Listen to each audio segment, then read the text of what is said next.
Happy Wednesday, guys. It's Dave from the Fitness Formula. Usually we go live on a Wednesday lunchtime, live Q&A. So if you've got any questions, hopefully they'll pop up here and I'll be able to answer them as we go. If you watch this back later and you have any questions at any point, feel free to message in and I'll answer them as best as I can. So the title of today's little chat is how best to prepare for that change. So this isn't actually for those people that are currently on an exercise or a health program that are already on that journey. This is actually a little sort of pep talk and a video to help those who are considering making a change in the new year.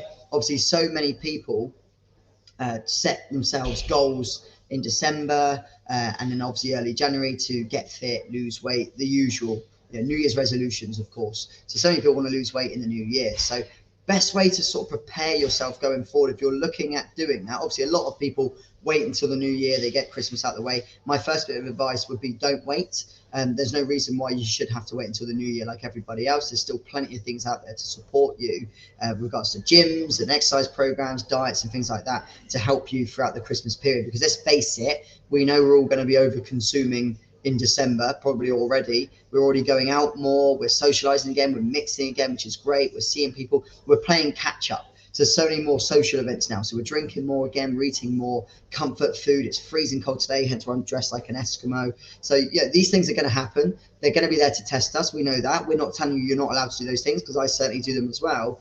But if you want to wait till January, when you might potentially be another 7-8 pounds, if not more, heavier, then you're going to find it even harder. So a couple of options. One, you potentially start your fitness regime or fitness kick sooner. In December. That means you're going to get a head start on all the New Year's resolutioners, 4 to 6 weeks time. So imagine what you could achieve in that time. Our programs are primarily 6 weeks long, and the results we get in that short space of time, not just physically but mentally as to how you feel, is incredible. So certainly don't think you have to wait until the new year like everyone else when you can achieve so much more before that time. And also, December gyms and fitness centers and things like that tend to be a bit quieter. So why wait until it's really, really busy in the new year like everybody else when you can go when it's a bit quieter, which obviously for some people that are just learning and just beginning, it's certainly less daunting to go into a slightly quieter atmosphere when you're first starting up, because you will get a little bit of extra support that way, whether that's a big public gym or a smaller sort of facility like ours. So first things first, I would say is start a program sooner. Don't wait till the new year rush. The second thing is, if you don't want to start a physical program sooner and you're not ready because you've got so much coming on and you don't think you'd be able to fully commit, get as much out of it as you would like to, but in the new year you're free, then there's certain things you could be doing in the meantime just to help ease you in and get you prepared. So that could just be a simple thing like drinking more water.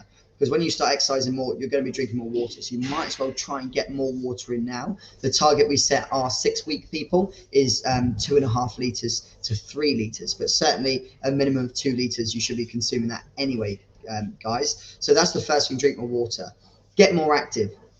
So what you don't want to do, and this is what you have to avoid, and we always caution people for this, is don't go from all or nothing approach. Don't go from 0 to 100. So you don't want to go from doing pretty much nothing right now, if that's what you're currently doing, to all of a sudden feeling like you've got to join a gym or an exercise program and go every single day. Because for one, you might hurt yourself. 2, you're sicking yourself with it. And 3, it's just not sustainable. And anything that you start in the new year or sooner or even slightly later that's not sustainable, guess what? You're not going to sustain it. So if you say to yourself, I'm going to go to the gym every day, you might do that for week 1. So you might set yourself a target to go every single day. You might do it. Great. You'll feel good. Week 2, you might manage it again. By week 3, A, are you bored? Yes. B, are you seeing results? No, because you're probably doing the same thing every time you go in because you haven't got a program. You might have had an induction at the gym where they showed you 3 or 4 bits of kit and you've done the same thing every time you go. So we get used to it, like brushing our teeth becomes routine and it gets boring. And the other thing is, if you set yourself a high target, it's very hard to maintain that. So you say, yes, I'm going to do 5 times a week, and you only end up going 3 times that week, you're going to be disappointed. But let me tell you one thing. Sitting here right now, if you said to yourself, I'm going to go to the gym 3 times a week in the new year, I'm going to keep that going for 3 or 4 months, 6 months, 12 months, surely that's an amazing achievement and you should be proud of yourself.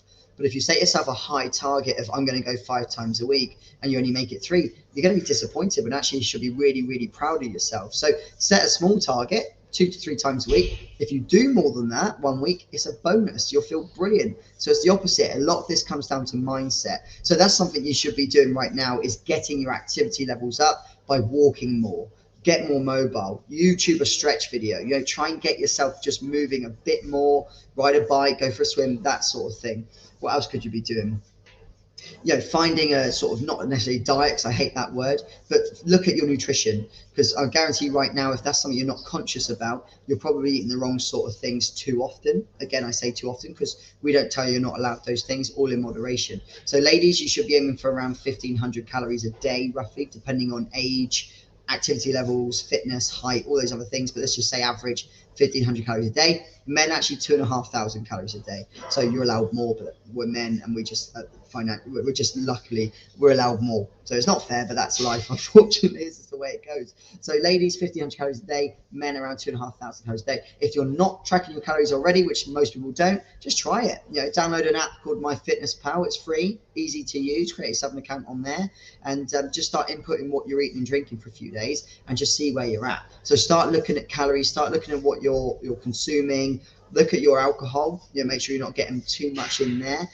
Make sure you're drinking enough water, and just become more active. Biggest advice, and I'll probably do a separate video about this closer to the time, is just avoid the New Year traps, guys. I do this every year around November, December, because so many people fall for those New Year traps because they're in such a good mindset. You know, everyone wants to lose weight in the new year. Everyone sets these fitness and health goals. You've just got to be careful not to fall for the trap of committing yourself for too long. So any gym that says you have to sign up for 12 months, 18 months, or they offer you an amazing deal for 6 months up front, please don't do it. Because we know that about 85% of people that join a gym in January don't continue past 3 weeks. That is a fact. So don't fall for that trap. Trial it first. Get into a routine. Aim for 3 times a week, whatever you decide to do, and then see if you can sustain it. And if you can, then maybe upgrade and go for a deal and save yourself a bit of money long term. Chances are, if you go for a deal early on in the new year, you're actually going to lose a lot of money because you're going to stop going after about 3 weeks, because A, you'll be bored, B, it won't be working, and C, you probably won't feel comfortable and like it anyway. That's just what happens with most people in a big corporate gym. And that's about it. So I hope that's been helpful. If you've got any comments or anything, feel free to post them. If you've got any questions, feel free to add them. And as always, guys, take care, and I'll speak to you soon. Let me know if you need any further help.